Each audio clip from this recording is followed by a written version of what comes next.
ወሰን በሚመለከት ከወልቃይት አካባቢ የመጡ ሰዎች ይኖራሉ። በአማራና በትግራይ ክልል ሁል ጊዜ ጭቅጭቅ የሚነሳባቸው ቀበሌዎች፣ ወረዳዎች ነበሩ። ሁል ጊዜ ጸገዴ፣ ጠገዴ ምናምን የተባለ ጭቅጭቆች ነበሩ ሁል ጊዜ። አማራና ትግራይ ሁል ጊዜ ጸብ ያላቸው ህዝቦች ናቸው የሚለውን ንግግር ግዴለዎትም እርስዎ ከመምጣቶ በፊት አማራና ትግራይ ደም ተቃብተው አያውቁም፣ ለሺህ ዓመታት እንደ እርስዎ ያሉ አገር አስወራሪዎችን በጋራ ሲታገሉ እንደ እርስዎም ያሉ አምባገነኖችን ለማስወገድ ሲተባበሩ ነው የኖሩት በማለት መሞገት ልክ ነው። እንዲያም ሆኖ የዚህ ንግግር ዋና ግብ ትናንት በይፋ ተገልጧል። እነሆ በአብይ አህመድ ዓለም የሚከበር ህግና ስምምነት የለምና በዓለም ፊት የፈረሙትን የፕሪቶሪያን ውል ከጣሱት ጦርነትም ካወጁ በርካታ ጊዜያት ተቆጠሩ። የቀራቸው ነገር ያወጁትን ጦርነት ወደ ውጊያ መቀየር ነበር። ያላቸውን ሰራዊትም ይህንኑ የስልጣናቸውን ዘበኛ ሁልህም ወደ ሰሜን ተንቀሳቀስ ብለው ከሰቆጣ እስከ አፋር ድረስ አስፍረውታል። ጦርነትና ሰላምን ማወክ እንጀራቸው የሆነው ጠቅላይ ሚኒስትሩ አገሩን በህግና ስርዓት ሳይሆን አንዱን ህዝብ በሌላው ላይ በማስነሳት አንዱን በሌላው ላይ በማዝመት መቀጠልን ወደዋልና ኢትዮጵያና ልጆቿ እረፍት አጥተዋል። ላለፉት ዓመታት ወልቃይትን፣ ሁመራን የእናንተው ነው እያሉ የአማራ ክልል ምስለኔዎቻቸውን ያጓጓቸው ነበር። የትግራይን ሰዎች ደግሞ እናንተ የኔን ጠቅላይ ሚኒስትርነት ተቀበሉት እንጂ ሌላው ሁሉ ቀላል ነው፣ የመከላከያን ልብስ አልብሳችሁ ቲዲኤፍን ወደ ምዕራብ ትግራይ እንዲገባ አድርጉት እያሉ ይነግሯቸው ነበር። አሁን ደግሞ ከወልቃይት እስከ አላማጣ ያለው ግዛት በጠቅላላ የአማራም የትግራይም አይደለም የኦህዴድ ነው ብለው ተጠሪነቱ የኦህዴድ ብልጽግና ወደሚቆጣጠረው የፌዴሬሽን ምክር ቤት መልሰውታል። ተጠሪነታቸው ለአብይ አህመድ መራሹ የኦህዴድ ብልጽግና የፌዴራል መንግስት ይሁን ተብሎም ተወስኗል። በእርግጥ እንደበለጠ ሞላ ያሉ የአብይ አማሮች የአማራም የትግራይ መሆን የለበትም እንደውም የኦህዴድ ነው የሚል ይዘት ያለውን ውሳኔ ተደስተውበታል። ዋናው ነገር እነ ወልቃይት የትግራይ አለመሆናቸው እንጂ ወደኛ ክልል መጡ አልመጡ አያሳስበንም እያሉ መሆኑ ነው። የአብይ አማሮች የሚያስደስታቸው እነሱ ያገኙት ነገር ሳይሆን ትግራይ የሚያጣው ነገር ነውና በበለጠ ሞላ መዝገብ የሚካተቱት እነዚህ ሰዎች አገኘው ተሻገር በኦህዴድ ትዕዛዝ የወሰኑትን ውሳኔ ፈንድቀውበታል። እነዚህኞቹ የኦህዴድ አሽከሮች እስኪ ይህንን ጉዳይ በነካጃችሁ ለደራም ለመተከልም ተገልገሉበት፣ ለባቢሌና ጭናቅሰንም አውሉት፣ ለገዳማይቱ ገብረ ኢሴ አዱፍቱና አዴይቱም ተግብሩት አይሏቸውም።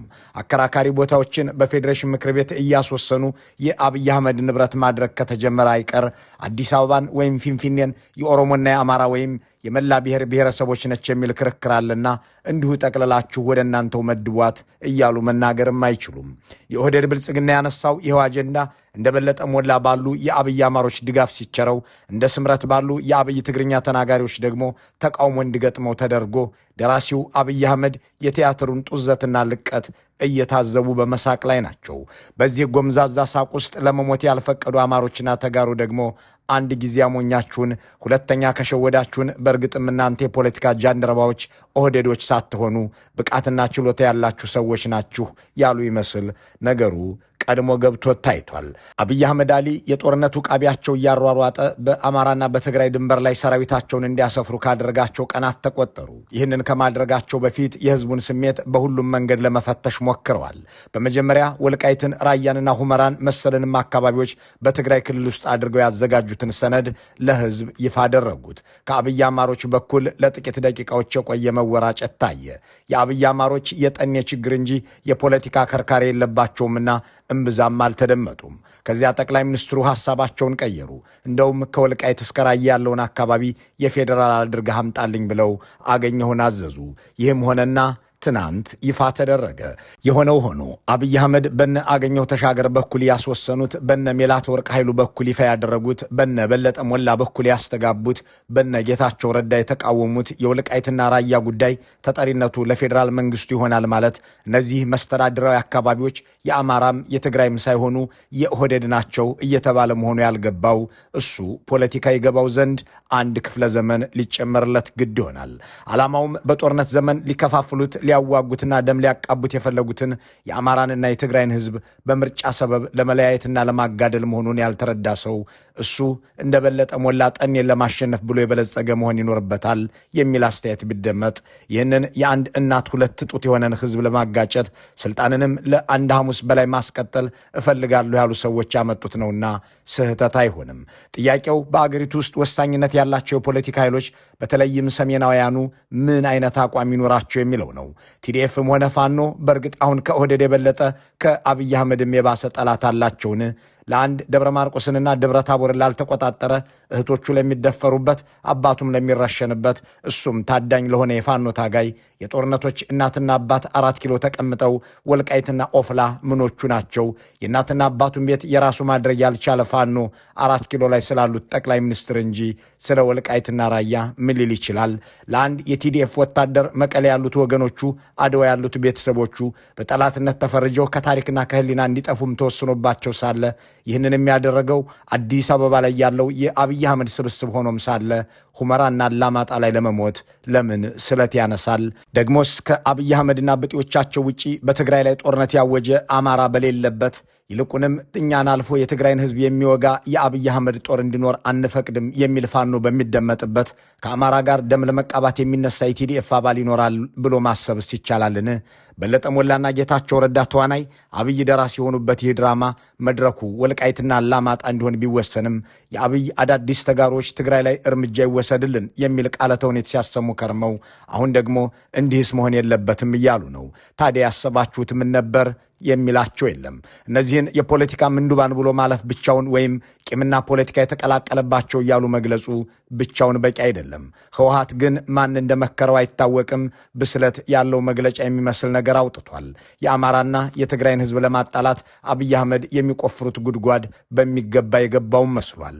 እናም የቆፈርከውን ጉድጓድ አንተው ትገባበታለህ የሚል ይዘት ያለው መግለጫ አውጥቶ በህዝቦች መካከል የሚቀሰቀስን እሳት ላለማቀጣጠል እየተጠነቀቀ ይመስላል። የፋኖ ኃይሎች እኛን አልፎ የትግራይን ህዝብ የሚወጋ ኦህዴድ አይኖርም ብለው በአደባባይ ከተናገሩ ሰንብተዋል። በዚያ ወቅት ህወሓት በጸጥታ ቢያልፍም ዘግይቶም ቢሆን አሁን ብቅ ብሏል። ብቻውን የቆመው የአብይ አህመድ የኦህዴድ ብልጽግናና የአብይ አማሮች ናቸው። ለአብይ አህመድ መጫወቻ ካርድ ሆነው የትግራይና የአማራ ክልል መስተዳድራዊ ወሰኖች የስልጣን ማስቀጠያ እንክብሎች እንደሆኑስ ምን ያህል ልብ ተብሏል? እነዚህን ጥያቄዎች በጥንቃቄና በምክንያት መመርመር እየመጣ ያለውን አደጋ ቀልብሶ አገርን ለማዳን በእጅጉ ይጠቅማልና ከተለያዩ ሰዎች ጋር ባደረግን ውይይት ላይ ተመስርተን ያሰናዳናቸውን ነጥቦች እንሰድራቸው። ወልቃይት ጉዳይ በቃ አማራና ትግራይ መቼም እንዳይተባበሩ የምናደርግበት ወርቅ መሳሪያ ነች ይባላል። ይሄ እግዚአብሔር የሰጠን ነገር ነው። እኛ አልፈጠርንም። እሱ ላይ ካፒታላይዝ ማድረግ ብቻ ነው።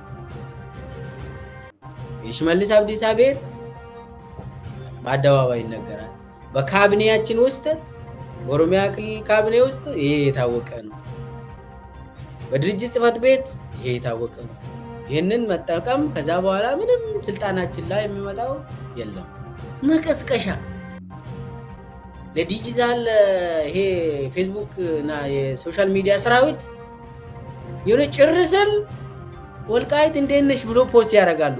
የቀድሞው የኦህዴድ ማዕከላዊ ኮሚቴና የኦሮሚያ ክልል ካቢኔ አባል ሚልኬሳ ሚዴጋ ልክ ናቸው። ወልቃይትን እንደ ትልቅ ሀብት የሚቆጥረው ብልጽግና ለውጭ ምንዛሬ የሚሆን ምርት የሚመረትበት አካባቢ ስለሆነ አሊያም የኢትዮጵያን አርሶ አደር ሀብት ለማሳደግ የሚመች ቁም ነገር ስለሚገኝበት አይደለም። አማራና ትግራይን እያፋጀን እነሱ ወደ አዲስ አበባ እንዳይመለከቱ አድርገን እኛ እንገዛለን የሚል የግጭትና ደም የማፍሰስ ከዚያም ስልጣን የማጽናት እቅድ ነው። ይህ ነገር የተወሰነው ደግሞ በመንግስታዊ አሊያም ድርጅታዊ ስብሰባ አይደለም። ነገሩን ለመመልከት 3 ዓመት ወደ ኋላ መመለስ ይኖርብናል። በ2015 መጨረሻ የአማራ ክልል ጦርነት ሲጀመር አብይ አህመድ ለትግራይ ክልል መንግስት አንድ ጥያቄ አቀረቡ። ፋኖን በጋራ እንውጋው፣ ከዚያም እናንተ ወደ ምዕራብ ትግራይና ራያ ወረዳዎች ተመለሱ የሚለውም ጥያቄው ነበር። አቶ ጌታቸው ረዳ አምና በሰጡት ቃለ ምልልስ ቲዲኤፍ የመከላከያ ልብስ ለብሶ ምዕራብ ትግራይ ይግባ ብለው ጠቅላይ ሚኒስትሩ እንዳቀረቡላቸውና ይህ ግን በትግራይ በኩል ተቀባይነት እንዳይኖረው ስለመደረጉ ማብራራታቸው አይዘነጋም። የጠቅላይ ሚኒስትሩ ሴራ ከከሸፈ በኋላ ከፋኖም ከትግራይ መጠባበቂያ መሳሪያ ተደርጎ የተከዜ ዘብ የተባለው ብልጽግና ሰራሽ ጦር እንዲጠናከር ሲደረግ የተፈናቃዮች መመለስና የዘቡ መፍረስ ጉዳይ ግፊቱ ከዲፕሎማቶችና ከትግራይ ኃይሎች እየበረታ መጣ። ከዚያም አስተዳደሩ እንዲፈርስ በጌታቸው ረዳና ታደሰ ወረደ የሚመራ የትግራይ አመራር በአንድ ወገን፣ በአብይ አህመድና ብርሃኑ ጁላ የሚመራ ኃይል ደግሞ ከኦህዴድ በኩል ተስማምቶ እቅድ አወጣ። በዚህ ጊዜ እነ አብርሃም በላይ እየወጡ መስተዳድሩ ይፈርሳል ሲሉ ተደመጡ። ብርሃኑ ጁላም ይህንኑ ትዕዛዝ ለማስፈጸም ተንቀሳቀሱ። በዚህ ጊዜ የኦህዴድ አያቶላዎች ይህንን የእብደት ውሳኔ ነው ሲሉ ይህንኑም ለማስለወጥ የሚያስችል ያሉትን ስብሰባ ጠሩ። ስብሰባው በአዳማ የተካሄደ ነበር። በዚያን ወቅት ዋናው የብልጽግና ፓርቲ አመራር በአደም ፋራህ አማካኝነት በአዲስ አበባ በተሰባሰበበት ወቅት እነሱ በአዳማ ከተማ ለአንድ ቀን የተካሄደው ያ ስብሰባ የቀድሞው የኦሮሚያ ክልል ርዕሰ መስተዳድር አባዱላ ገመዳም ተገኝተውበት እንደነበር በወቅቱ ኢትዮ ፎረምን ጨምሮ የተለያዩ ሚዲያዎች ዘገቡት። የስልጣናችን ዋነኛ ስጋት አሁንም ህወሓት ነው የሚል ድምዳሜ ላይ ደረሰ። የኦህዴድ ብልጽግና አመራሮች የአማራ ክልል ኃይሎችን መንግስት ለመቀየር የሚያስችል አመራር የላቸውም ሲሉም ደመደሙ። ህወሓት አሁንም ቢሆን ትጥቅ ያልፈታ ሰራዊትና የተደራጀ አመራር አለው። ይህ በዘላቂነት አደጋ መሆን እንዳይችል ካልተደረገ የስልጣናችን ወሳኝ እንቅፋትም ይሆናል ሲሉም መነጋገራቸው ተሰማ። ህወሓት ከአማራ ክልል ታጣቂዎችና ከኤርትራ መንግስት ጋር ለመነጋገር እየሞከረ መሆኑን፣ ይህም ሰራዊቱን የመከላከያ ልብስ አልብሶ የመንግስትን ህግ ማስከበር ስራ እንዲያግዝ ቢጠየቅ ፈቃደኛ አለመሆኑን፣ ይልቁንም ከፋኖ ጋር ለመነጋገር የሚጥሩ የቲዲኤፍ አመራሮች እየታዩ መሆኑን የሚያወሳ መንግስት መረጃ አለኝ ሲል በጠቅላይ ሚኒስትሩ በኩል አቀረበ። ከዚያ በኋላ ነበር እነዚህ ሁለት አካላት እንዳይገናኙና አለመተማመኑም የበለጠ እንዲሰፋ ማድረግ ያስፈልጋል ያሉት። የተሻለ ፖለቲካዊና ወታደራዊ አመራሮች ኖረውት የእኛ ተቃዋሚ ሆኖ የሚገኝ ብቸኛ ኃይል ህወሓት ነው ያሉት የኦህዴድ ብልጽግናዎች ድርጅቱ ከአማራ ኃይሎች ጋር ተቀናጅቶ አመራር እንዳይሰጥና ልምድ እንዳያካፍል ለማድረግ በውስጥ ጉዳዮቹም እንዲጠመድ ማድረግ፣ እርዳታ በመከልከልና በመገደብ ህዝቡ ረድኤት እንዳይደርሰውና እንዲማረር ማድረግ፣ ወጣቶች ትግራይን ለቀው እንዲወጡና ህዝቡም በድርጅቱ ላይ ተስፋ እንዲቆርጥ ማድረግ፣ በድርጅቱ ውስጥ ሰፋ ያለ ኃይል እንዲኮበልል መስራት የሚሉት እንደ መፍትሄ ከተቀመጡ በኋላ በትግራይና የአማራ ፖለቲካዊ ኃይሎች መካከል ያለው ልዩነት እንዲቀጥል ለማድረግም የወልቃይትን ጉዳይ ለመፍታት አለመፍጠን እንደሚገባ፣ ይህንንም ጉዳይ ከሁለቱ ወገኖች በኩል የሚነሳን የፖለቲካ ሁኔታ ከግምት ውስጥ በማስገባት እንደየሁኔታው ማንቀሳቀስ እንደሚያስፈልግ ከስምምነት ተደረሰ።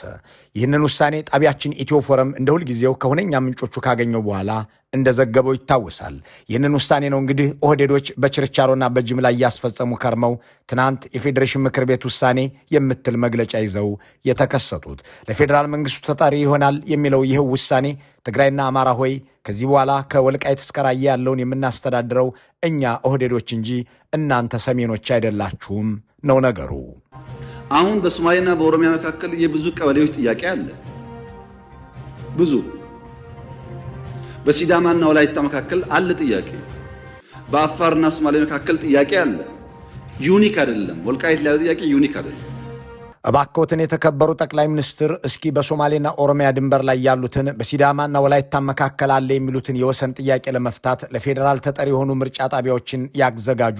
በጎጃምና መተከል በሁለቱም ሸዋዎች መካከል ያለውን ወሰን እንደ ወልቃይትና ሁመራ፣ አላማጣና ኦፍላ ተጠሪነታቸውን ለእርሶ ያድርጉት የሚለውን ሙግት ማንሳትን ተውና የዘረዘሯቸውን ቦታዎች እንመልከታቸው።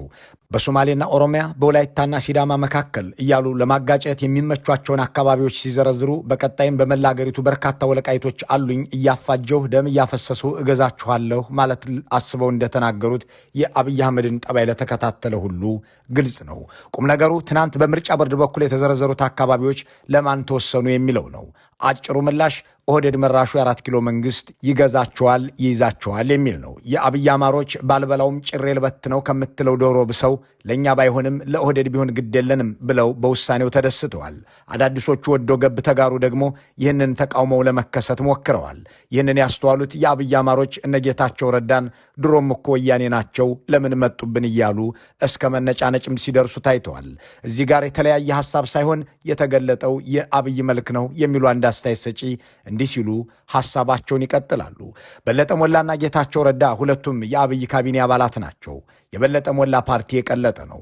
ፖለቲካዊ መልካቸው ግን የአብይ አህመድ አየለ ጫሚሶ ቢባሉ ትክክል ይመስለኛል። የአዲስ አበባ ልጆች አብዱል መንሱር ሃዲ የሚሏቸው ጌታቸው ረዳ አዲስ ፓርቲ አላቸው። በዚህ ፓርቲያቸው ለ4 ኪሎ አልገዛም ያለችውን ትግራይን ከ4 ኪሎ ሆኖ ለማስተዳደር የአብይ ወኪል ለመሆን የተነሳ ነው። ሁለቱም ሰዎች የተራራቀ ሐሳብ ያላቸው መስለው የተከሰቱት ግን በጠቅላይ ሚኒስትሩ አለቃነት ምለው የሚገዘቱ ናቸው። ተመልከቱ።